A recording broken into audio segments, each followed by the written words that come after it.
Hello बच्चों, welcome to PYQ revision series. और आज के इस लेक्चर में हम डिस्कस करेंगे अर्थमेटिक प्रोग्रेशन का पार्ट 2। आओ देखते हैं कि एपी के पार्ट 2 में कौन से इंपॉर्टेंट क्वेश्चन हैं।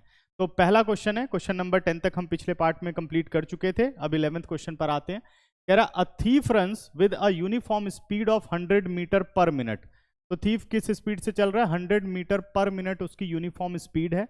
After 1 minute a policeman run after the thief to catch him. 1 minute के बाद पुलिस वाला उस चोर के पीछे भागता है उसे पकड़ने के लिए। फिर कह रहा है he goes with a speed of 100 metre per minute. वो किस स्पीड से दौड़ता है? 100 metre per minute in the first minute and increases his speed by 10 metre per minute every succeeding minute. तो क्या करता है पुलिस वाले के भागने का पैटर्न क्या है चोर के पीछे? कि वो पहले मिनट में 100 मीटर पर मिनट की स्पीड से भागता है।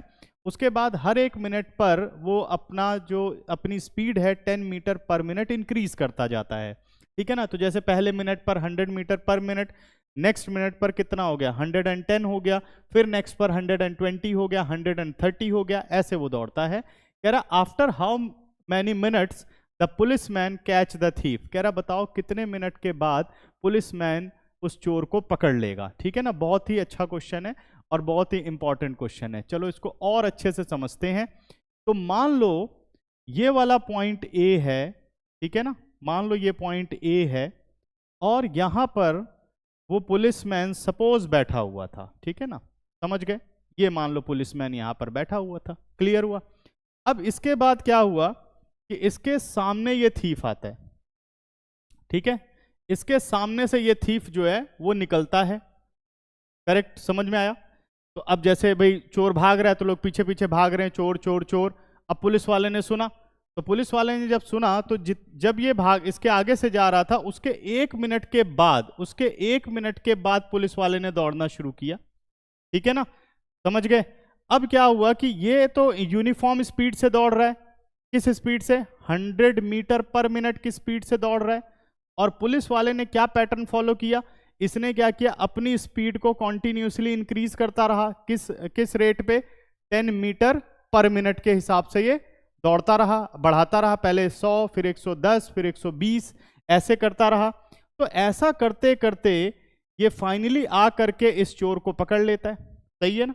तो इसका मतलब सपोज ये पुलिस वाला इसको पॉइंट बी पर पकड़ता है। मान लो ये पुलिस वाला पॉइंट बी पर पकड़ता है। क्लियर हुआ ना? अब ये पैटर्न जिसको समझ में आ गया वो क्वेश्चन सॉल्व कर लेगा। ध्यान से देखो, ए से बी तक जो डिस्टेंस है वो थीफ ने और पुलिसमैन ने दोनों ने कवर किया। यानी दोनों में कॉमन क्या है? दोनों में कॉमन है कि दोनों ने सेम डिस्टेंस कवर किया बट डिफरेंट टाइम पर। दोनों ने सेम डिस्टेंस कवर किया बट डिफरेंट टाइम में। समझ में आया? क्लियर हो गया? तो अब हमें बस इसी डिस्टेंस का रिलेशन लगा करके टाइम को फाइंड आउट कर लेना है। तो चलो टाइम को लेट करते हैं। ठीक है? और अब देखते हैं कि आंसर क्या आता है। ठीक है ना? Let the time taken by policeman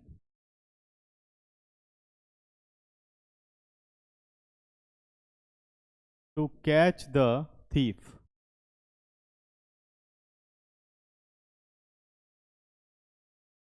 क्या था? To catch the thief. Suppose हमने ले लिया x मिनट। ठीक है ना? तो कितना टाइम लगाया? x मिनट में उसने थीफ को पकड़ लिया। क्लियर हुआ? अब आप जरा ध्यान दो कि जो पुलिस वाला है वो उसने x मिनट में थीफ को पकड़ा है। सही है? तो इसका मतलब पुलिसमैन पूरा का पूरा x मिनट तक दौड़ा है। तो अब ये बताओ कि थीफ को कितना टाइम लगा है? तो थीफ के 1 मिनट के बाद पुलिस वाला दौड़ा है। इसका मतलब जो चोर है उसने पुलिस वाले से 1 मिनट ज्यादा टाइम लिया है इस पूरे डिस्टेंस को कवर करने में। तो चोर का टाइम कितना हो गया? x + 1 मिनट हो गया। चोर का टाइम कितना हो गया? x + 1 मिनट हो गया। ठीक है ना? तो distance covered by thief in x + 1 minute, distance covered by thief in x+1 minute. क्या ये कॉन्सेप्ट क्लियर है? क्या ये कॉन्सेप्ट क्लियर है सबको कि भाई जो पुलिसमैन है वो 1 मिनट के बाद दौड़ना शुरू करता है, यानी यहां A से B में आने में पुलिस वाले ने x मिनट लिया है और वो थीफ से 1 मिनट के बाद दौड़ा है, तो इसका मतलब थीफ ने इसी सेम डिस्टेंस को कितने में कवर किया है? x+1 मिनट में कवर किया है। और थीफ की जो स्पीड है वो यूनिफॉर्म है। क्या है? स्पीड है यूनिफॉर्म। तो थीफ ने टाइम लिया x+1 मिनट और स्पीड कितनी है? 100 मीटर पर मिनट।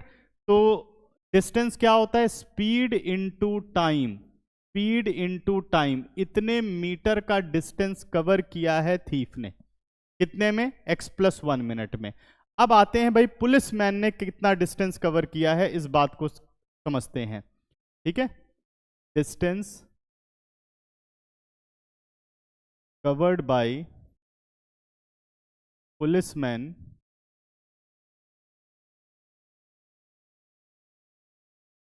इन x मिनट। लेकिन पुलिसमैन की जो स्पीड है वो कांस्टेंट नहीं है, वो क्या बना रही है? एक एपी बना रही है। देखो, पहले मिनट में पुलिस वाले ने डिस्टेंस कवर कर लिया 100, दूसरे मिनट में पुलिस वाले ने कवर कर लिया 110, तीसरे मिनट में पुलिस वाले ने कवर कर लिया 120 metre, sorry metre, 100 metre, 110 metre, 120 metre. ऐसे करके पुलिस वाले ने कब तक ये दौड़ लगाई है? ये दौड़ लगाई है x मिनट तक। ठीक है ना, या x टाइम्स कह सकते हो। ठीक है ना, तो डिस्टेंस कवर्ड अगर करना है तो मुझे एक एपी मिल रही है, इस एपी में टोटल नंबर ऑफ टर्म्स कितनी है? x टर्म्स हैं। ठीक है ना, तो यहां मैं लिख देता हूं x टाइम्स। ठीक है ना, तो इसका मतलब जो डिस्टेंस कवर्ड है क्या वो sx नहीं है? सम ऑफ यानी n terms of an AP, तो n को मैंने x माना हुआ है, तो sx मुझे निकालना है। sx किसके बराबर होगा? n/2, 2a यानी 2 × 100 प्लस n-1 यानी x-1 इंटू d कितना हो गया? d हमारे पास 10 हो गया। d कितना हो गया? 10 हो गया। क्लियर है? और हम ये बात पहले ही देख चुके हैं कि दोनों ही डिस्टेंसेस क्या हैं? बराबर हैं। दोनों ही डिस्टेंस क्या हैं? बराबर हैं। तो हम कह सकते हैं कि x/2 200 plus 10x-10 is equal to 100 into x+1। 100 into x+1। Clear है? The distance covered by thief in x+1 minute is equal to distance covered by policeman in x minute. ठीक है ना, पुलिसमैन का डिस्टेंस कवर करने का तरीका एक arithmetic progression है, और जो हमारा थीफ है वो क्या कर रहा है? 100 मीटर पर मिनट। ठीक है, हमारा थीफ नहीं, मतलब जो चोर है उसका जो डिस्टेंस कवर करने का जो टाइम है और जो स्पीड है वो यूनिफॉर्म है। ठीक है ना, अब चलिए इसको सॉल्व करते हैं। ये आ गया हमारे पास x/2, 200 माइनस 100 कितना हो गया? 190 plus 10x is equal to 100 x+1। थोड़ी कैलकुलेशन इजी करने के लिए 10 को कॉमन ले लेते हैं। ठीक है ना, 10 को कॉमन ले लिया तो ये आ गया आपका 10x/2 is equal to 100 plus sorry एक मिनट 10x/2 और ब्रैकेट के अंदर आ गया बच्चों 19 plus x। 19 plus x is equal to 100 into x+1। तो यहाँ से 10 से इस 100 को एक कट कर देते हैं, क्रॉस मल्टीप्लाई कर देते हैं। ये आ गया हमारा 19x plus x² is equal to 20x। 2 उधर गया, 20 बनाया, 20 इंटू x 20x, 20 इंटू 120। ठीक है ना, अब कर लेते हैं इसे रीअरेंज और सिंप्लीफाई कर लेते हैं। ठीक है ना, थोड़ा यहाँ मैनेज कर लीजिए। अब इसे रीअरेंज करूं तो ये आ गया आपका x²। 19 माइनस 20 कितना हो गया? -x हो गया। 20 लेफ्ट पर आ गया, -20 इज इक्वल टू 0। तो मिडल टर्म ब्रेकिंग कर लेते हैं। x² minus 5x plus 4x minus 20 is equal to 0। पहले दो में से x common, x -5, then 4 common, x -5 is equal to 20। तो factors are x plus 4 into x minus 5 is equal to 20। Either x is equal to -4 और x is equal to 5, ठीक है ना। तो time cannot be negative, therefore x is not equal to -4, x कितना आ गया 5। तो police man ने कितने टाइम में थीफ को कैच कर लिया? इन 5 मिनट। तो हमारा आंसर क्या हो गया? 5 मिनट। प्रॉपर स्टेटमेंट लिख लेना, ठीक है ना। The time taken by policeman to catch the thief is equal to 5 minute. Clear हुआ? देख लीजिए क्वेश्चन, फिर हम आगे चलते हैं। चलिए बच्चों नेक्स्ट क्वेश्चन पर आते हैं। अगला क्वेश्चन कह रहा है if the sum of first 14 term of AP is 1050 and first term is 10, then find the 20th term and the nth term. Find the 20th term and the nth term. Clear है? चलो समझते हैं question को। अब अगर देखो AP में सबसे इंपॉर्टेंट जो आपको समझना है कि क्या फर्स्ट टर्म और कॉमन डिफरेंस हमारे पास है। अगर ये दो वेरिएबल हैं तो आप एपी में कोई भी काम कर सकते हो, है ना। तो अब आप ध्यान दो, तो इस एपी में फर्स्ट टर्म तो हमें गिवन है 10, अब ये सम गिवन है हमें 14, the sum of first 14 term, ठीक है, इज 1050। उसके बाद कह रहा है find the 20th term and nth term. क्या फाइंड आउट करना है? 20th टर्म और nth टर्म। 20th टर्म के लिए क्या चाहिए? फर्स्ट टर्म और कॉमन डिफरेंस चाहिए, तो फर्स्ट टर्म है, कॉमन डिफरेंस नहीं है। nth टर्म के लिए भी क्या चाहिए? फर्स्ट टर्म और कॉमन डिफरेंस चाहिए। तो इसका मतलब कॉमन डिफरेंस कहाँ छुपा हुआ है? जहां ये सम है, ठीक है ना। तो S14 हमारे पास कितना हो गया? S14 हो गया हमारे पास 1050।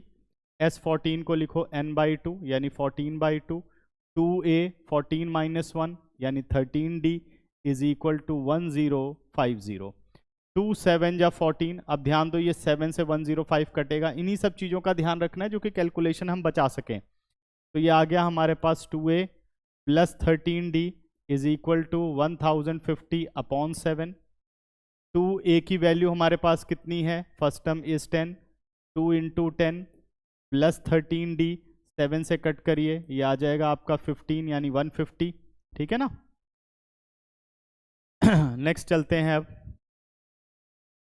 150 ये हो गया हमारे पास 20 plus 13d is equal to 150। 20 गया बच्चों राइट पर, ये आ गया हमारे पास 13d is equal to 150 minus 20.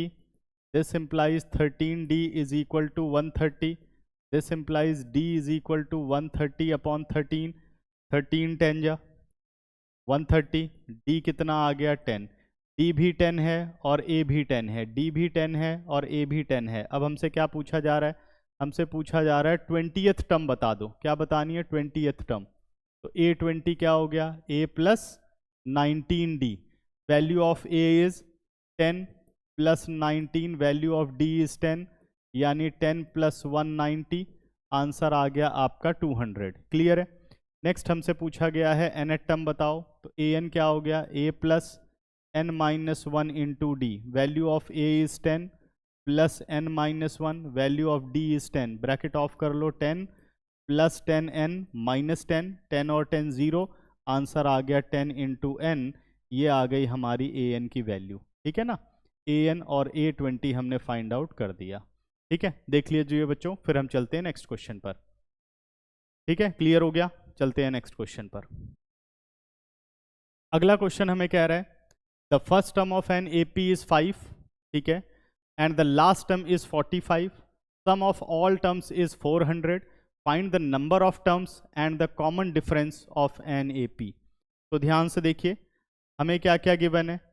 हमें गिवन है फर्स्ट टर्म गिवन है, तो इसका मतलब a हमारे पास 5 हो गया, फर्स्ट टर्म गिवन है, and the last term is 45। Last term का मतलब suppose total number of terms n ले लेते हैं, तो an हमें 45 गिवन है। The sum of all the terms is 400, Sn आपको दे रखा है 400। कह रहा find the number of terms, आपको n फाइंड आउट करना है। क्लियर है? Number of terms and common difference of AP, and हमें d फाइंड आउट करना है। ये दो वैल्यूज हमें निकालनी है। क्लियर है? तो अब बात कर लेते हैं भाई, अगर ये दो वैल्यूज निकालनी है तो अगर फर्स्ट टर्म Sn में लास्ट टर्म और फर्स्ट टर्म है हमारे पास, तो हम जानते हैं हमारा फॉर्मूला होता है, ठीक है, Sn is equal to n upon two into A plus L, n upon two into A plus L, where l represent last term. l क्या रिप्रेजेंट करती है? लास्ट टर्म, ठीक है ना। अब इस फॉर्मूले के अकॉर्डिंग मैं बात करूं तो Sn हो गया हमारा 400। Sn कितना है? 400। अगर Sn 400 तो 100 है तो मैं यहाँ फॉर्मूला डाल सकता हूँ n by two A plus L is equal to 400। तो n हमें फाइंड आउट करना है n by two as it is. a की वैल्यू कितनी हो गई? a हो गया 5 और l यानी लास्ट टर्म क्या हो गई? लास्ट टर्म हो गई 45 इज इक्वल टू 400, ठीक है ना। 45 और 5 हो गया 50n upon two is equal to 400, ये आ गया हमारे पास 25, ठीक है। तो n की वैल्यू हमारे पास आ गई 400 अपॉन 25। तो 25 से कट करोगे तो ये आ जाएगा आपका 16, ऐसे कट किया। 25 4 ज़ा 100, 4 इंटू 4 16। चेक भी कर लेते हैं, 16 5 ज़ा 80, 16 2 ज़ा 32 और 8 40। तो n नंबर ऑफ टर्म्स हमारे पास कितनी आ गई? नंबर ऑफ टर्म्स हमारे पास आ गई 16। हमने पहला पार्ट कर दिया, find the number of terms. उसके बाद कहता है the common difference. Common difference के लिए कहां पर आना है? फिर से nth टर्म पर आ जाना है। कॉमन डिफरेंस के लिए कहां पर आना है? nth टर्म पर आ जाना है। तो an हमें कितना गिवन है? an हमें गिवन है 45। टोटल नंबर ऑफ टर्म 16 है, यानी a16 हमारा कितना हो गया? 45। a16 को लिख सकते हो a प्लस 15d 45। अब वैल्यू ऑफ a कितना है? वैल्यू ऑफ a है 5, ये रख दिया हमने, प्लस 15। वैल्यू ऑफ d कितना है? d है हमारे पास, d हमें निकालना है, सॉरी, d यहीं रहने दो as it is equal to 45, ठीक है ना। 5 को ले जा करके लेस करो तो ये आ गया 15d is equal to 45 minus 5, 45 minus 5। तो हमारे पास d 15d is equal to हो गया 40। d आ गया हमारे पास 40 अपॉन 15, तो d आ गया 5 8 ज़ा 40 और 5 3 ज़ा 15। तो कॉमन डिफरेंस हमारे पास कितना आ गया? 3। कॉमन डिफरेंस कितना आ गया हमारे पास? 3, 8 बाई 3, सॉरी। कॉमन डिफरेंस हमारे पास कितना आ गया? 8 बाई 3। तो ये इस क्वेश्चन का हो गया आंसर, ठीक है। देख लो ध्यान से, फिर हम चलते हैं नेक्स्ट पर, ठीक है। नेक्स्ट क्वेश्चन बच्चों कह रहा है if k plus 7, 2k minus 2, 2k plus 6 are 3 consecutive terms of an AP, then value of k is.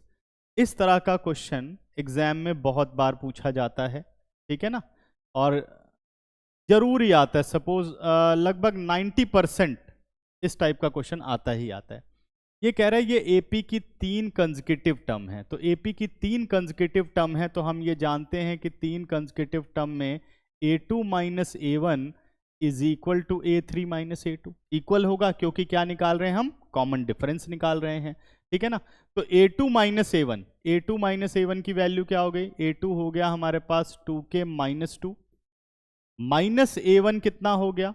ये हो गया k plus 7 is equal to A3 minus A2। A3 is 2k plus 6, A3 is 2k plus 6 minus 2k minus 2।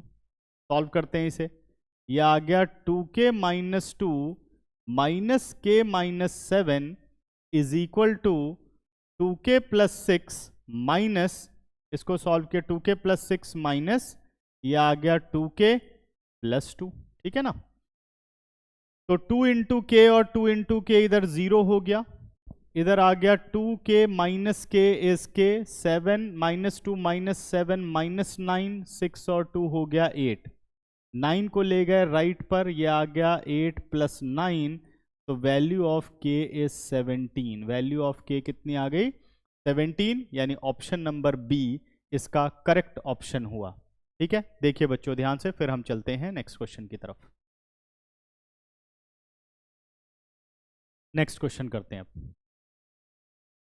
अगला question है हमारे पास the seventh term from the end of the AP is, ठीक है ना। अब हमें एंड से 7 टर्म बतानी है, मतलब पीछे से काउंट करके 7 टर्म बतानी है, ठीक है ना। ये क्वेश्चन ऐसे कर रखा होगा सबने, एनसीईआरटी का ही क्वेश्चन है, बट कॉन्सेप्ट रिवाइज हो जाए इसलिए मैंने इसको इसमें इंक्लूड किया है रिवीजन में, ठीक है ना। तो सबसे पहला काम क्या है कि जो एपी आपको गिवन है -8, -5, -2 अप टू सो ऑन 49 इसकी लास्ट टर्म है। पहले यहां से आप कॉमन डिफरेंस निकाल लो, यानी A2 -A1। तो कॉमन डिफरेंस की वैल्यू हो गई -5 -8 -5 + 8, आंसर आ गया 3। ये कॉमन डिफरेंस आई जिस तरीके से हमें सीक्वेंस गिवन है, ठीक है ना। अब क्या करना है, इसी सीक्वेंस को बच्चों रिवर्स करके लिख देना है। सीक्वेंस को क्या करना है, रिवर्स करके लिखना है। तो पहला जो नंबर है वो है 49, लेकिन अब जो ये कॉमन डिफरेंस है इसका साइन चेंज कर लेना है। अगर प्लस है तो माइनस कर लेना है, माइनस है तो प्लस है। जैसे 3 है तो आप कर लो अब -3। तो इसके पीछे आपकी जो टर्म बनेगी वो बनेगी 46, और फिर -3 इसमें से सब्ट्रैक्ट कर दो या ऐड कर दो, कॉमन डिफरेंस को ऐड करते हैं बट कॉमन डिफरेंस इज -3, तो ये आ गया हमारे पास 43। ऐसे करके लास्ट हम पहुंचेंगे -8 पर। क्लियर है। अब जो ये रिजल्टिंग एपी बनी है इसकी जो 7th टर्म होगी वो आपको मिलेगी the 7 term from the end of the AP, यानी हम पीछे से काउंट कर रहे हैं। अब निकाल लीजिए 7th term from the and. तो मुझे क्या निकालना है, A7 का मतलब A + 6D, value of A is 49 + 6, और कॉमन डिफरेंस 3 नहीं, क्या यूज करना है -3। वो यहां से भी पता चल रहा है, 46 - 49 कितना हो गया, -3, ठीक है ना। तो आपके पास आ गया 49 - 18, 1 और 3 यानी 31। 7th term from the and क्या होगा, 31 होगा, यानी ऑप्शन नंबर सी इस क्वेश्चन का करेक्ट आंसर हुआ। चेक करिए बेटा, फिर हम चलते हैं आगे। चलिए नेक्स्ट क्वेश्चन पर चलते हैं। नेक्स्ट क्वेश्चन बोल रहा है, how many terms are there in AP whose first term and 5th term are -14 and 2, ठीक है ना। तो कह रहा है इस एपी में टोटल नंबर ऑफ टर्म्स बतानी है। How many terms are there in AP whose first and 5th term. First term है हमारे पास, ठीक है ना, first term and 5th term, यानी A हमारे पास हो गया -14, 5th टर्म यानी A5 हो गया 2, एंड द लास्ट टर्म, ठीक है। तो मैं लेट कर लेता हूं, late the total number of term in this AP is n। तो an हमें 62 दे रखा है, ठीक है ना। एग्जाम में ये सब लिखना है, let the total number of terms be n, ठीक है ना। मैं यहां लिख देता हूं जो कि आप लोग भी ना भूलो, let the total number of terms be n। अगर n total number of terms है तो लास्ट टर्म क्या हो गई, 62, यानी an हो गया हमारे पास, ठीक है ना। अब क्या करना है कि इन दोनों की हेल्प से, देखो A है हमारे पास, इसका मतलब कॉमन डिफरेंस मिसिंग है, बस यही ध्यान रखना है कि A और कॉमन डिफरेंस क्या हमारे पास हैं, नहीं है तो पहले बस उन्हें सॉल्व करो, बाकी आराम से आंसर आता है इसमें। एपी इसलिए बहुत ही सिंपल टॉपिक है। A5 को क्या लिख सकते हो, A + 4D = 2, value of A -14 + 4D = 2, 14 को ले गए बेटा राइट पर, यानी 2 + 14, 4D = कितना आ गया 16, D आ गया 16/4, वैल्यू ऑफ D कितना हो गया 4 4 द 16, हमने D को फाइंड आउट कर लिया, D आ गया। अब हमारे पास AN कितना है, AN हमारे पास है 62, AN = 62, AN को क्या लिख सकते हो, A + n - 1 × D = 62। अब वैल्यू ऑफ A कितनी हो गई, -14 + n - 1, D की वैल्यू हम निकाल चुके हैं, कितना, D की वैल्यू हम निकाल चुके हैं 4 = 62, ठीक है ना। सॉल्व कर लेते हैं, 14 को ले जाते हैं राइट पर, ये हो गया हमारा n - 1 60 n - 1 × 4, n - 1 × 4, और 14 चला गया राइट पे, 62 + 14, n - 1 × 4, ये हो गया 6, और 6 और 1 7, 76, n माइनस 1 इज 76/4, 19 4 द 76, तो n हमारे पास आ गया 19 + 1, n इज इक्वल टू 20। तो इस AP में टोटल नंबर ऑफ टर्म्स कितनी है? 20। हमें यही बताना था, how many terms are there in an AP, ठीक है ना। तो देयर इज 20 टर्म्स। क्लियर है? देख लीजिए क्वेश्चन, फिर हम चलते हैं नेक्स्ट पर। चलिए बच्चों, नेक्स्ट क्वेश्चन करते हैं।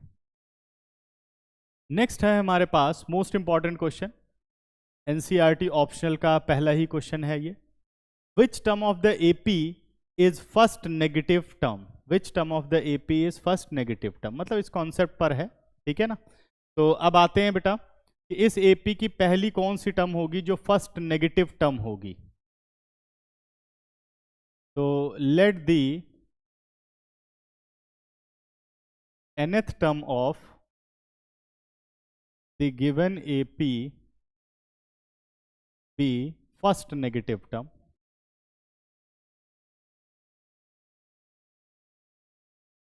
ठीक है, तो अब सबसे पहले यहां से an निकाल लेते हैं। तो a हमारे पास हो गया 65, d फाइंड आउट कर लेते हैं जो कि होगा a2 - a1, यानी 61 - 65, d कितना आ गया हमारे पास? -4 आ गया। d कितना आ गया? -4। अब पहले an निकाल लेते हैं। an is equal to a plus n minus 1 into D. Value of a is 65 plus n minus 1, D की वैल्यू कितनी हो गई हमारे पास? -4। यह आ गया 65 माइनस 4n प्लस 4, ऐड किया 69 माइनस 4n, 69 - 4n, ठीक आ रहा है। an a डाल दिया 65, n माइनस 1, डी हो गया हमारा -4, ब्रैकेट ऑफ किया, सिंप्लीफाई, ठीक है ना। Because an is first negative term, ठीक है ना, because an is first negative term, ये हम कंसिडर कर मान चुके हैं, मतलब क्वेश्चन में गिवन है ये, nth term be the first negative term, ठीक है ना। Because nth term be first negative term, first negative term,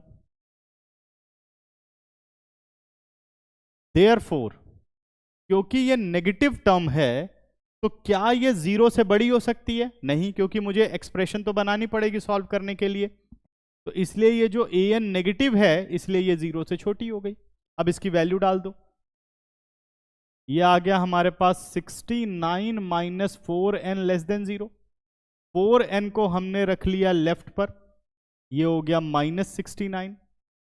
और बच्चों पहले ही इनइक्वालिटी में बता चुका हूं कि जब हम नेगेटिव क्वांटिटी से मल्टीप्लाई या डिवाइड करते हैं तो इनइक्वालिटी साइन हमेशा चेंज हो जाता है, इनइक्वालिटी साइन चेंज हो जाता है। जैसे ये -4n है, तो 4 इक्वल टू होता तो हम क्या कहते हैं? 4 गया राइट पे, राइट पे कैसे जाता है? Dividing by -4 on both side होता है ना, इसलिए ऐसा होता है। तो इसका मतलब -4 से आप बोथ साइड डिवाइड कर रहे हो, तो ध्यान से देखो -4n अपॉन -4। अब जो ये इनइक्वालिटी साइन आपको दिख रहा है लेस देन है, तो इसका फेस चेंज हो जाएगा, ग्रेटर देन, -69 अपॉन -4। -4 कट गया, ये रह गया n, ग्रेटर देन, इधर माइनस से माइनस चला गया, 4 से कट करो, 4 1 जा 4, ठीक है ना, 2 9 आ गया, 4 7 जा 28, कितना आ गया? 4 7 जा 28, तो 1 0 आ गया, है ना। 4 1 4 2 9, 4 7 जा 28 आ गया 1 0, 4 2 जा 8, 4 5 जा 20, ठीक है ना। यानी 17.25 से n ग्रेटर होना चाहिए, क्योंकि n रिप्रेजेंट कर रहा है नंबर ऑफ टर्म्स। तो नंबर ऑफ टर्म्स होते हैं हमेशा positive integers. Number of terms क्या होते हैं? Positive integer. तो 17.5 से पहला ग्रेटर नेचुरल नंबर या पहला पॉजिटिव इंटीजर कौन सा होगा? n से कितना? 17.25 से ग्रेटर। तो 17.25 से ग्रेटर है 18, तो n क्या हो गया? 18। तो hence 18th term is the first negative term, hence 18th term be the first negative term of the AP। Clear हुआ सबको? तो ये क्वेश्चन यहाँ पर खत्म हो जाता है। ठीक है, देख लो ध्यान से, फिर हम चलते हैं नेक्स्ट क्वेश्चन पर। चलिए बेटा नेक्स्ट क्वेश्चन पर आते हैं। नेक्स्ट क्वेश्चन कह रहा है if pth term of an AP is Q, qth term is P, prove that nth term is P plus Q minus n। ठीक है ना? तो अब ध्यान से देखो, तो क्वेश्चन में ना मुझे A पता है ना मुझे D पता है, फर्स्ट टर्म और कॉमन डिफरेंस नहीं पता है, पोजीशन टर्म्स पता है। जब भी पोजीशन टर्म्स हमारे पास होंगी तो ये समझ जाओ फर्स्ट टर्म और कॉमन डिफरेंस हम आसानी से निकाल सकते हैं।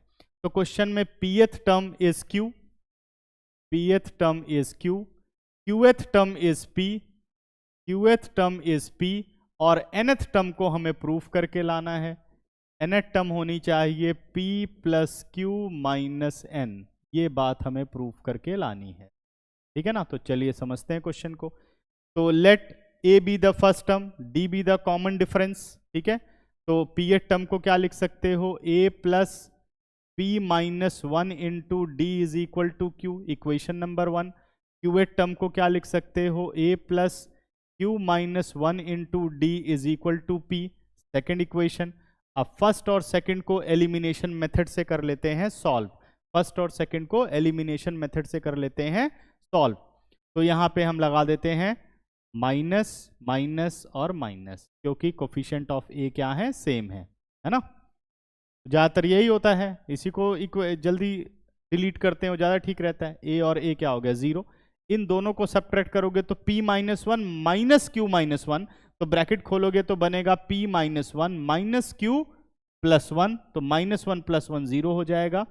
ये आ गया P minus Q into D, और ये है हमारे पास Q माइनस P। क्लियर है?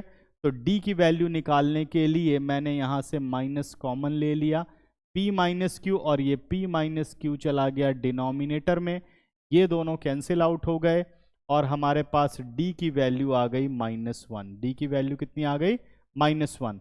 अब D को सब्सटीट्यूट करो और फाइंड आउट कर लो।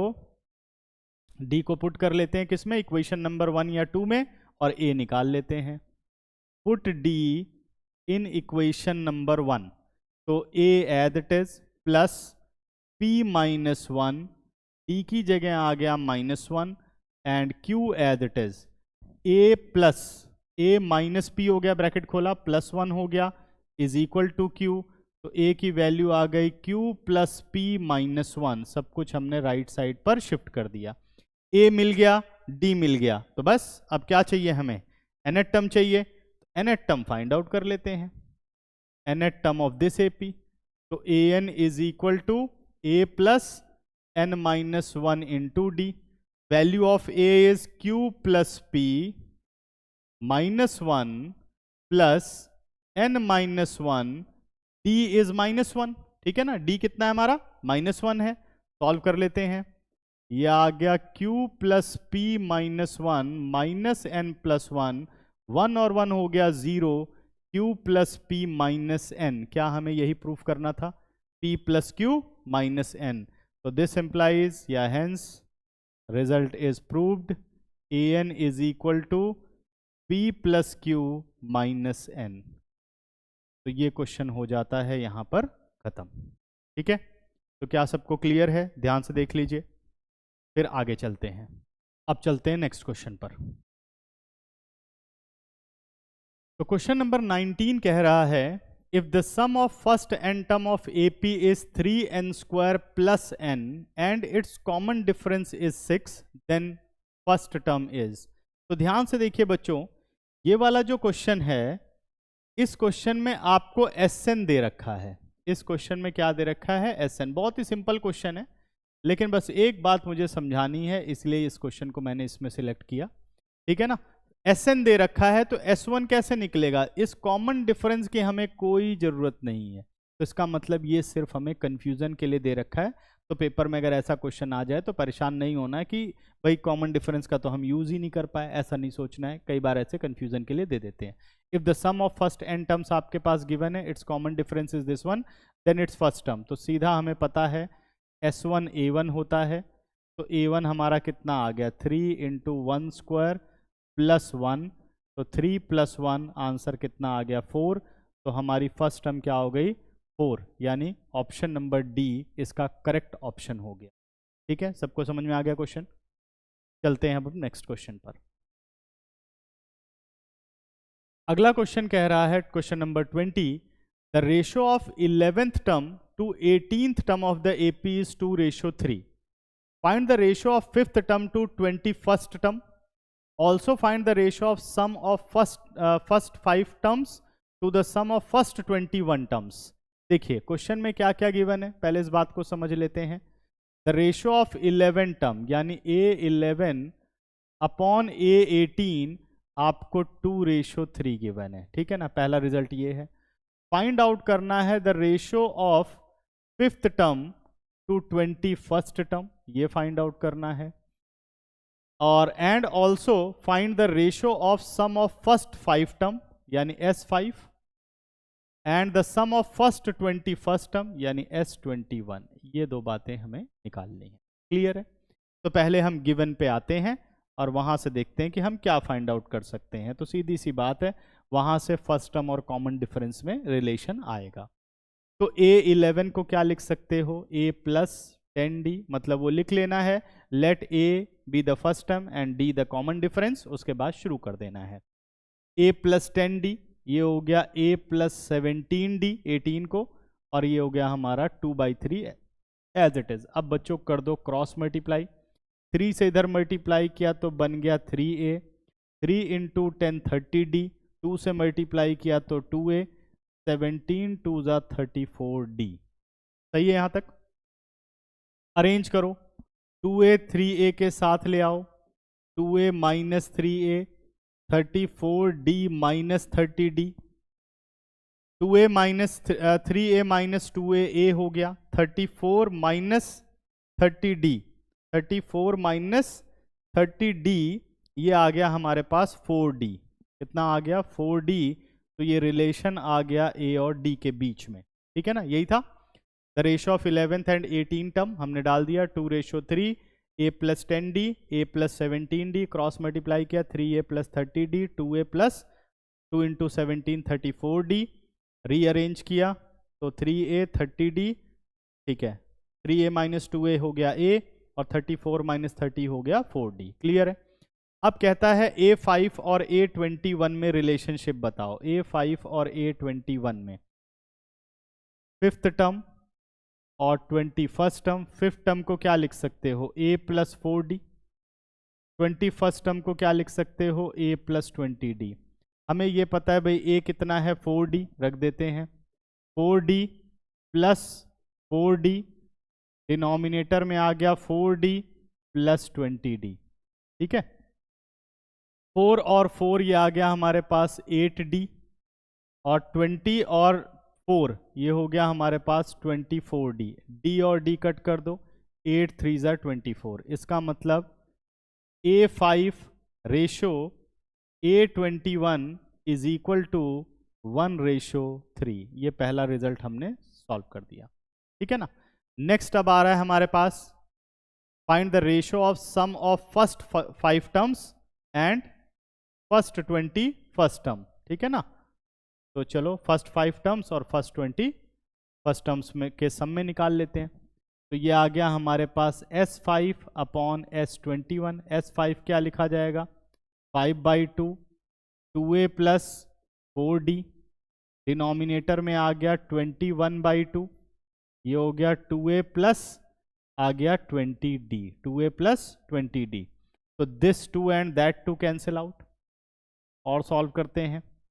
5 एज इट इज, जो हमने वेरिएबल निकाला हुआ है A और D में रिलेशन उसे रख देते हैं।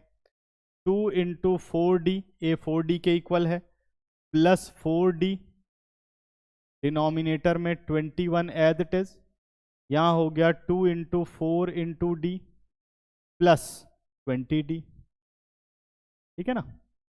5 इंटू इधर आ गया हमारे पास 4 और 4 2 ज़ा 8, 8 4 ज़ा 12D। ठीक है, और डिनोमिनेटर में आ गया 20 और 8 28D, 21 इंटू 28D हो गया। ठीक है ना। अब D और D कैंसिल आउट कर दो और कट करें तो 4 3 ज़ा 12, 4 7 ज़ा 28, 3 7 या 21, आंसर आ गया 5/49। तो रेशो कितनी बन गई? रेशो हमारे पास आ गई S5 ratio S21 is equal to 5/49। ठीक है ना? तो ये हमारे पास सेकंड रिजल्ट आ गया। क्लियर हुआ? देख लीजिए ध्यान से, फिर हम चलते हैं नेक्स्ट क्वेश्चन की तरफ। चलिए बच्चों, नेक्स्ट क्वेश्चन सॉल्व करते हैं। अगला क्वेश्चन हमारे पास है, if the sum of first 6 term of an AP is 36 and that of the first 16 term is 256, find the sum of first 10 terms. ठीक है ना? अब देखो, इसमें नंबर ऑफ टर्म सब जगह गिवन है, लेकिन कॉमन डिफरेंस और फर्स्ट टर्म नहीं है। तो जो हमें प्रॉपरली गिवन है वहां से हम फर्स्ट टर्म और कॉमन डिफरेंस को फाइंड आउट करते हैं, और फिर हमें जो 10 टर्म निकालनी है, सम ऑफ फर्स्ट 10 टर्म, उसे हम फाइंड आउट कर लेंगे। देखिए बच्चों, तो हमारे पास है S6, some of first 6 term है 36 एंड फर्स्ट 16 टर्म इज 256, और हमें फाइंड आउट क्या करना है? हमें फाइंड आउट करना है S10, some of first 10 terms. ठीक है ना? तो S6 को वही सेम लिखो पहले, let first term and common difference be A and D। ठीक है, रिस्पेक्टिवली। अब इसको करते हैं सॉल्व। तो ये हो गया आपका S6 है 36, जिसे कि आप लिख सकते हो 6/2, 2A + 6 - 1 यानी 3D इज इक्वल टू 36। इसको कट करो, 2 3 ज़ा 6, 3 को ले जाओ डिनोमिनेटर में, 2A + 3D is equal to 36 upon sorry गलती कर दी मैंने, इसमें एक 5D होने वाला है ना, 3 नहीं 5D, सॉरी।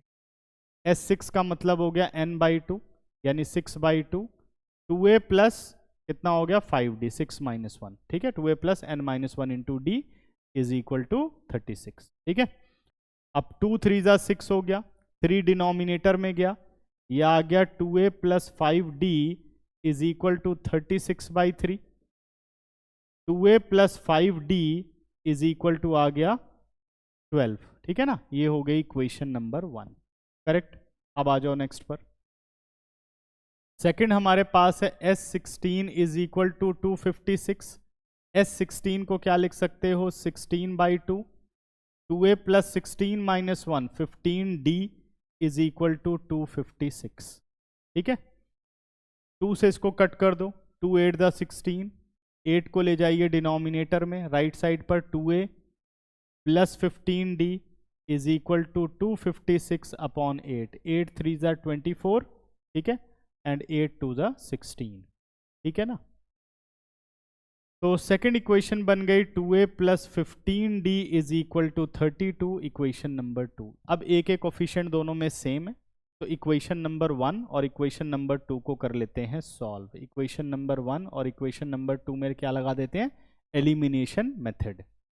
तो आ गया 2A + 5D, 2A + 5D is equal to 12, और नेक्स्ट हो गया हमारे पास 2A + 15D is equal to 32, minus minus and minus, 2A और 2A 0, 5 - 15 कितना हो गया? -10D, इधर आ गया -20, माइनस और माइनस गया, D कितना आ गया बच्चों? 2।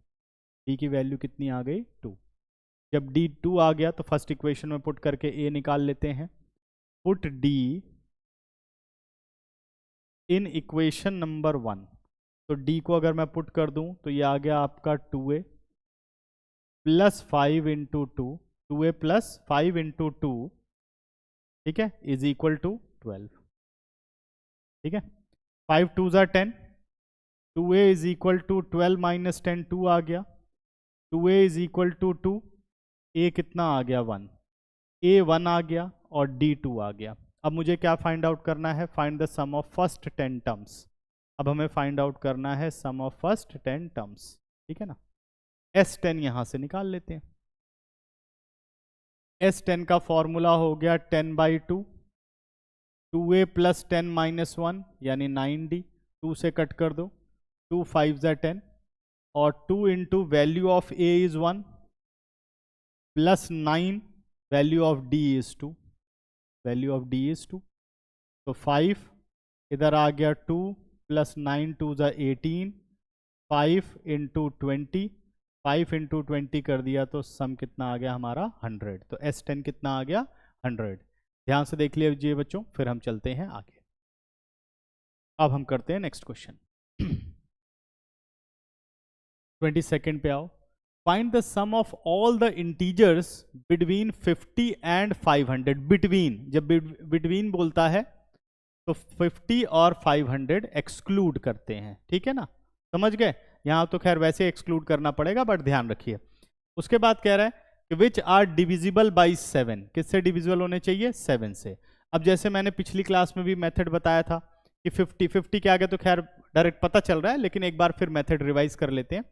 जैसे 50 के आगे जाना है, आपको पहले 50 को 7 से करना है डिवाइड, 7 7 या 49, आंसर कितना आ गया 1। जो ये रिमाइंडर है ये डिवाइजर में से माइनस करो, कितना आया 6, और फिर उसे ले आओ नंबर में कर दो प्लस, इधर माइनस और इधर प्लस। अच्छा कहीं गड़बड़ ना हो जाए, 1 को ना समझ जाओ आप लोग, ठीक है ना, ध्यान रखना इसको। माइनस करने के बाद कितना बचेगा 6, और उस 6 को ले आओ, इधर बचेगा 6, और इस 6 को लाओ इस 5 में कर दो प्लस, ठीक है ना।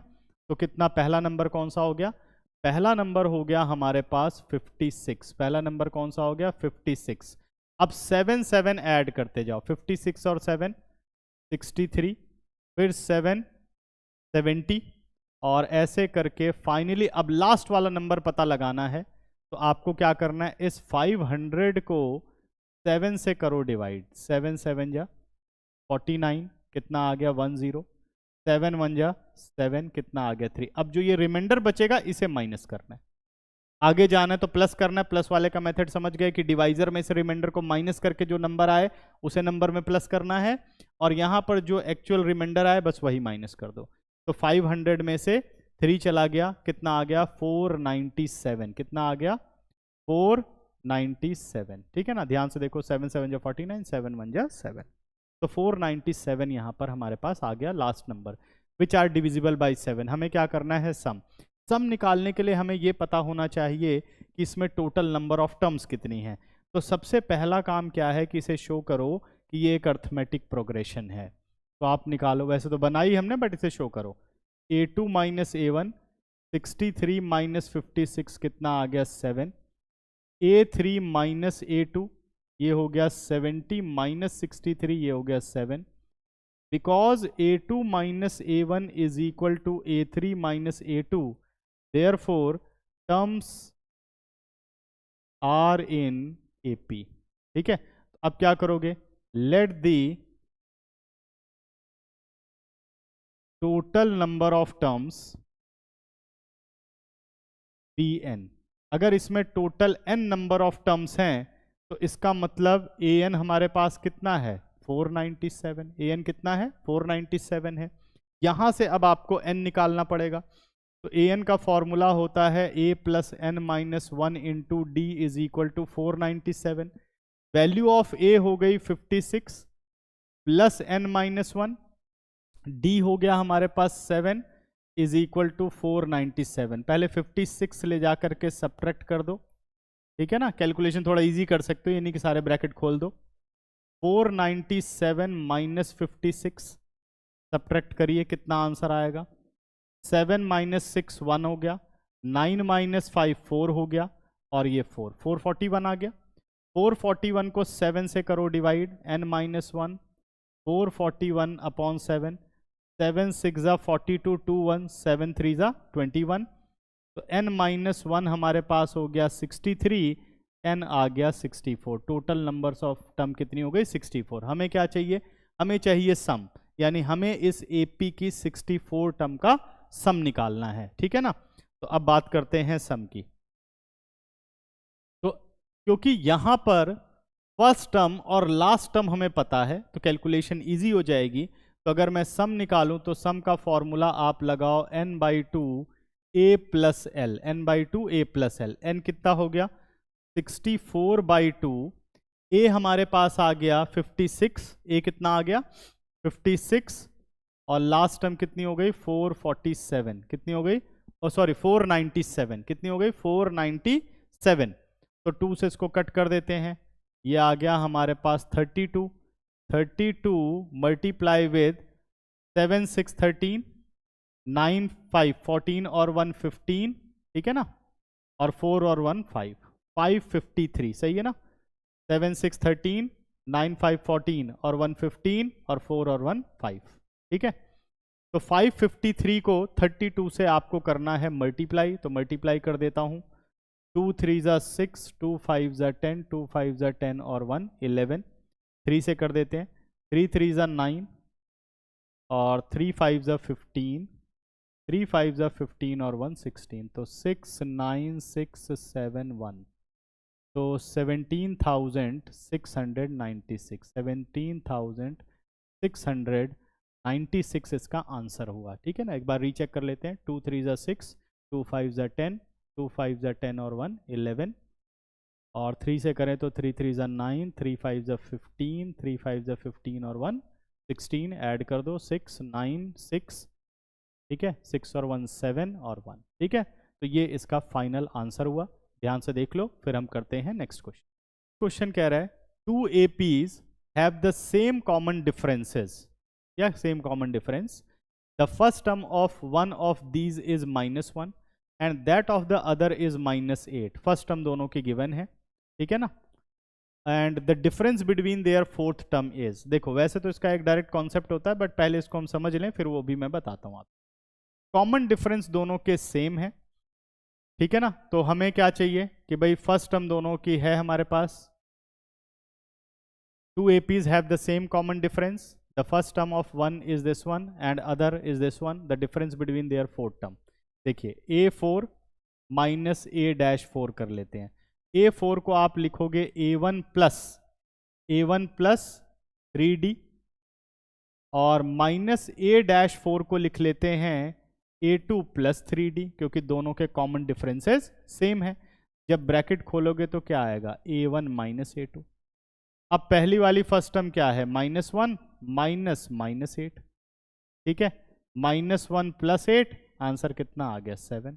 तो ऑप्शन नंबर सी इसका करेक्ट ऑप्शन हुआ। ऐसे क्वेश्चन में क्या होता है, ये NCERT में भी है, the difference of first 100 term then find the difference of first 1000 terms, याद है, ठीक है ना, sorry the difference of 100 term आपको गिवन है, then find the difference between their 1000 terms.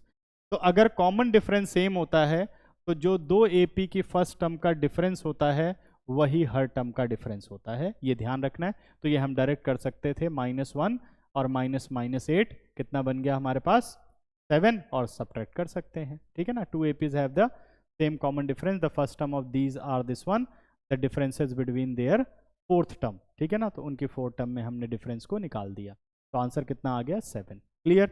अब चलते हैं हम नेक्स्ट क्वेश्चन पर। कह रहा है if 7 times the 7th term of AP is equal to 5 times the 5th term, then find the value of its 12th term. देखिए question, 7 times the 7th term यानी 7 time of A7 of AP is equal to 5 times the 5th term, 5th term of A5। अब कह रहा बताओ इसकी 12th term क्या होगी। अब एक चीज ध्यान दो, इसमें 2 पोजीशन टर्म गिवन नहीं है। जब 2 पोजीशन टर्म यानी जैसे A7 और A5 दिया होता तो बड़े आराम से A और D निकालते और 12 टर्म निकाल लेते। अब इसमें क्या है, इसमें आपको जो रिलेशन मिलेगा वो A और D में मिलेगा, फिर उसका हम यूज कर पाएंगे 12th टर्म में। चलो देखते हैं। 7 एज इट इज 7 टर्म को क्या लिख सकते हो, A plus 6D। 5 as it is A5 को क्या लिख सकते हो, A प्लस 4D। दोनों ब्रैकेट ऑफ करो, यह आ गया 7A, 7 6 42D, 5A प्लस कितना आ गया 20D। अब सब कुछ अरेंज कर लो, अरेंज करें तो हमारे पास आ गया 7A plus 42D minus 5A minus 20D is equal to 0। 7A minus 5A कितना आ गया 2A, 42D माइनस 20D, यह आ गया 22D इज इक्वल टू 0। जरा ध्यान लगाओ, 2 कॉमन ले लूँ तो a plus 11d is equal to 0, 2 0 के नीचे गया 0 हो गया, a प्लस 11d 0। अब ये जरा a प्लस 11d क्या होगी, क्या ये 12th टर्म नहीं होगी, तो 12th टर्म हमारी क्या आ गई 0, 12th टर्म हमारी क्या आ गई 0, ठीक है ना। तो ऐसे क्वेश्चन में अगर MCQ आए तो ध्यान से देखो, 7 times the 7 term is equal to 5 times the 5 term, तो हमेशा 12th टर्म पूछेगा, सीधा answer 0। 8 times the 8 term, 6 times the 6 term, तो 8 और 6 14th, तो हमसे पूछेगा 14th टर्म, तो 14 टर्म क्या हो गई 0, ठीक है ना। तो डायरेक्ट लगा सकते हैं, बाकी ये इस क्वेश्चन का प्रूफ हो गया, ठीक है ना। ध्यान से देखिए, फिर हम चलते हैं नेक्स्ट क्वेश्चन पर। नेक्स्ट क्वेश्चन बच्चों, नेक्स्ट क्वेश्चन कह रहा है in an AP the sum of first n term is this one, find the 25th term. तो हमें SN गिवन है और 25th टर्म हमें निकालने को कहता है। तो कोई भी टर्म अगर आपको निकालनी है तो फर्स्ट टर्म और कॉमन डिफरेंस पता होना चाहिए। तो SN की हेल्प से हम फर्स्ट टर्म और कॉमन डिफरेंस निकाल सकते हैं। बहुत सारे MCQs में हमने ये काम किया है, ठीक है ना। 13n/2 क्लियर है। तो सबसे पहले हमें पता है जी S1 A1 के बराबर होता है, यानी फर्स्ट टर्म तो पहले S1 निकाल लेते हैं, 3n² 13n/2, ठीक है। तो ये आ गया 3 × 1² 13 × 1/2, ये आ गया हमारे पास 3/2 प्लस 13/2, ठीक है ना। 3 और 13 को अगर मैं ऐड करूं तो कितना आ गया 16/2, यानी A1 आ गया 8, फर्स्ट टर्म आ गई 8। फिर से देख लेते हैं, 13 3/2 और प्लस 13/2 यानी 16/2 8, ठीक है ना। अब फाइंड आउट करो बच्चों S2, क्या फाइंड आउट करो S2, यानी सम ऑफ फर्स्ट 2 टर्म कह रहा है ये। तो 3 × 2² प्लस 13 × 2/2, तो सॉल्व कर लेते हैं इसे। 4 3 12/2 प्लस 26/2, तो ये आ गया 6, ठीक है, और ये आ गया 13, तो हो बन गया 19।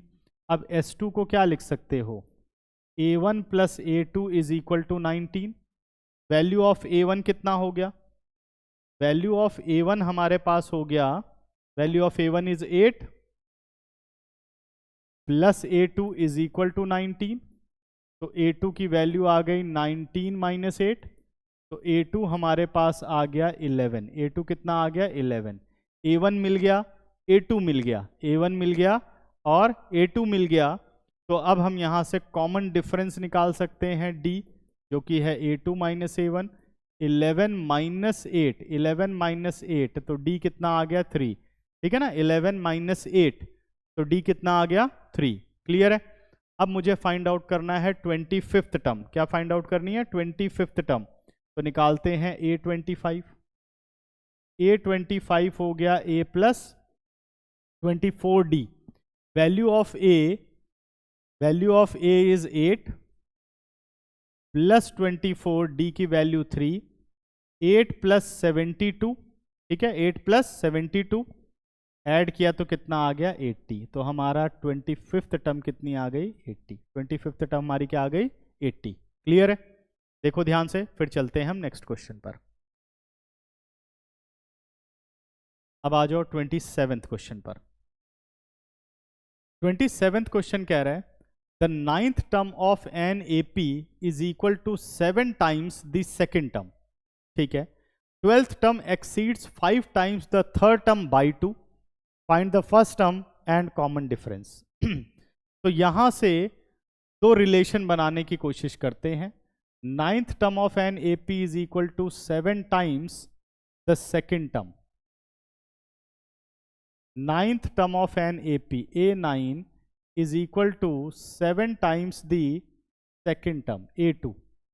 The 9th term of an AP is equal to 7 times the second term, clear है। And 12th term exceeds 5 times, 12th term exceeds 5 times the third term by 2, 5 times the third term by 2। कह रहा जो इसकी 12th term है वो इसके third term के 5 गुना से 2 ज्यादा है, ठीक है ना। Find the first term and common difference. हमें A निकालना है और हमें D निकालना है, ये वैल्यूज हमें निकालनी है। तो चलिए शुरू करते हैं। सबसे पहले यहाँ से एक रिलेशन बनाते हैं। A9 को क्या लिख सकते हो, A प्लस 8D। 7A2 को क्या लिख सकते हो, A प्लस D। सॉल्व करते हैं। A plus 8D is equal to 7A plus 7D। Rearrange करिए बच्चों, 7D को यहाँ ले आते हैं, 8D minus 7D, 7A minus A, 8D में से 7D चला गया, कितना आ गया D, और 7A माइनस A कितना आ गया 6A। ये पहला रिलेशन हो गया, D is equal to 6A, D is equal to 6A। अब सेकंड वाला रिलेशन लो, सेकंड A12 को लिख सकते हो A plus 11D। 5 as it is, A3 को लिख सकते हो A plus 2D plus 2 as it is. इसे भी सॉल्व कर लेते हैं। A प्लस 11D, ये आ गया 5A, 5 2 ज़ा 10D प्लस 2। अगर अरेंज करूं, सारी वैल्यूज ले जाता हूं राइट पर और D को इधर ले आता हूं, सॉरी A को उधर और D को इधर शिफ्ट कर लेते हैं। 11D minus 10D, 11D minus 10D, 5A plus 2 minus A। अब रिलेशन हमारे पास आ गया 11D माइनस 10D कितना हो गया, D हो गया। 5A माइनस A हो गया 4A प्लस 2 हो गया। अब D की जगह मैं क्या रख सकता हूँ, D की जगह मैं रख सकता हूँ 6A is equal to 4A plus 2। 4A को लेफ्ट में ले आओ, 6A minus 4A is equal to 2, यानी आ गया 2A is equal to 2। A कितना आ गया, 2 डिवाइडेड बाई 2 1, यानी A की वैल्यू आ गई 1। अगर A 1 आ गया तो D कितना आ गया बच्चों, इस रिलेशन में पुट कर दो। D हमारे पास क्या आ गया, 6 into 1, D is equal to 6। तो हमसे इसने यही पूछा था कि first term and common difference बताना था। तो ध्यान से देख लो क्वेश्चन, फिर चलते हैं नेक्स्ट क्वेश्चन पर।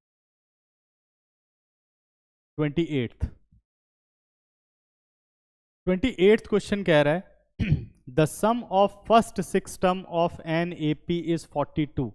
The sum of first 6 term of an AP is 42। The ratio of 10th term to 30th term is 1:3. Find the first term of AP. Find the first term of AP. ठीक है ना, पहला क्या बोल रहा है, the sum of first 6 term of an AP, यानी question में हमें S6 गिवन है, S6 है हमारे पास 42। The ratio of 10th term to 30th term given है, यानी A10 अपॉन A30 ये हमें गिवन है 1/3 और हमें फर्स्ट टर्म निकालनी है। ठीक है, तो रिलेशन बनाते हैं। पहला वाला रिलेशन पकड़ते हैं S6, या सबसे पहले ये रेशो वाला ले लेते हैं, A और D में एक रिलेशनशिप आ जाएगा, फिर S6 में उसको यूज करके फाइंड आउट कर लेंगे वेरिएबल। ठीक है ना, फिर फर्स्ट टर्म आ जाएगी। तो चलो सॉल्व करते हैं। A10 को क्या लिख सकता हूँ, A10 को लिख सकता हूँ A प्लस 9D। A30 को लिख सकता हूँ A plus 29D is equal to 1/3। Cross multiply करते हैं, ये हो गया 3A, 3 9 जा 27D। ठीक है ना, 3A 3 9 जा 27D, और राइट पे आ गया आपका A plus 29D, A plus 29D। Arrange कर लेते हैं। 3A माइनस A 2A हो गया, 29 में से 27D सब्ट्रैक्ट किया तो हमारे पास कितना आ गया 2D। 2 से 2 कैंसिल आउट हो गया, A किसके बराबर आ गया बच्चों, A is equal to D आ गया, A is equal to D आ गया, और मुझे फर्स्ट टर्म ही निकालनी है। ठीक है ना, अब आ जाओ S6 पर। S6 हमारे पास कितना है 42। तो यहाँ पे डाल देते हैं formula some of first 6 term का, यानी n/2 2A प्लस 6 माइनस 1 यानी 5D इज इक्वल टू 42। अब मुझे क्योंकि A फाइंड आउट करना है तो मैं D को चेंज कर देता हूँ। ये हो गया 2 3 ज़ा 6, यानी 2A प्लस 5A हो गया, क्योंकि A और D हैं इक्वल 42। तो 5 और 2 7, 7 into 3 21A is equal to 42। ठीक है, तो A की वैल्यू कितनी आ गई 42 अपॉन 21, तो 21 2 ज़ा 42, value of A is 2। A की वैल्यू कितनी आ गई 2, यही उसने हमसे पूछा था फर्स्ट टर्म। क्लियर है, 6/2 2A प्लस 5D 42। उसके बाद हमने वैल्यूज डाल दी।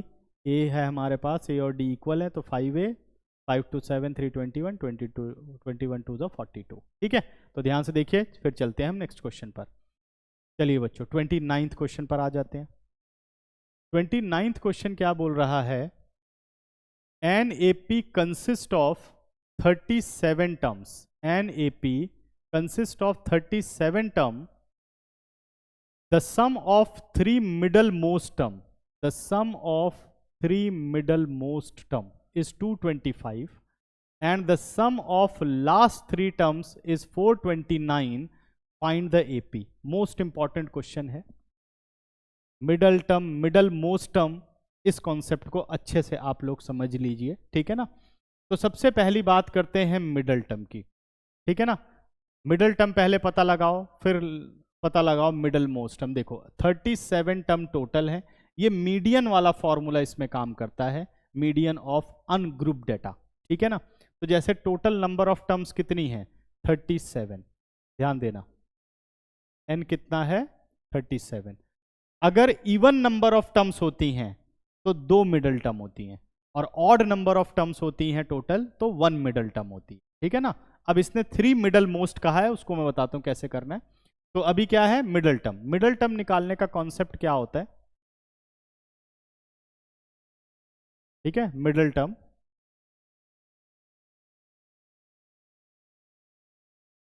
मिडल टर्म निकालने का कॉन्सेप्ट होता है, अगर ऑड नंबर ऑफ टर्म्स हैं तो कहते हैं n+1 upon 2th term is the middle term, n+1 upon 2th position term is the middle term. यानी 37 है तो 37 + 1 upon 2th term middle term है, यानी 38 upon 2th term is the middle term, यानी 19th टर्म हो गई middle term, सही है। और अगर यही हमारे पास मान लो 38 टर्म्स होती तो मिडल टर्म निकालने का फॉर्मूला होता है n upon 2th term and n upon 2 + 1th term is a middle term, ठीक है ना। एक बार मैं इसको प्रॉपर लिख देता हूं, middle term in case of even number, ठीक है ना।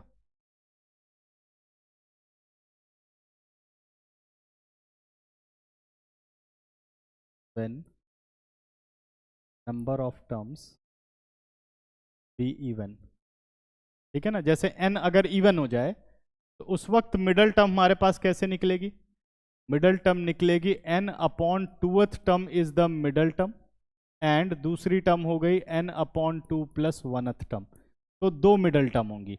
जैसे मान लो ये 38 होता तो 19th term and 20th term are the middle terms.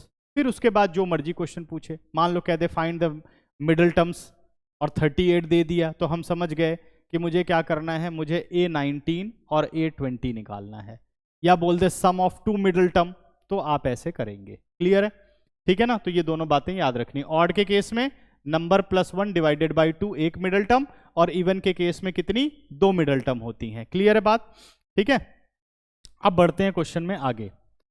अब इसने बोला कि भाई 3 most middle term, the sum of the 3 middle most term is 225। 3 middle most term कौन सी हो गई, अगर मिडल में 19th टर्म रखते हो तो उसके आगे 20 और उसके पीछे 18, तो 3 मिडल मोस्ट टर्म हो गई टर्म 18, टर्म 19 और टर्म 20, ये 3 मिडल मोस्ट टर्म हो गई।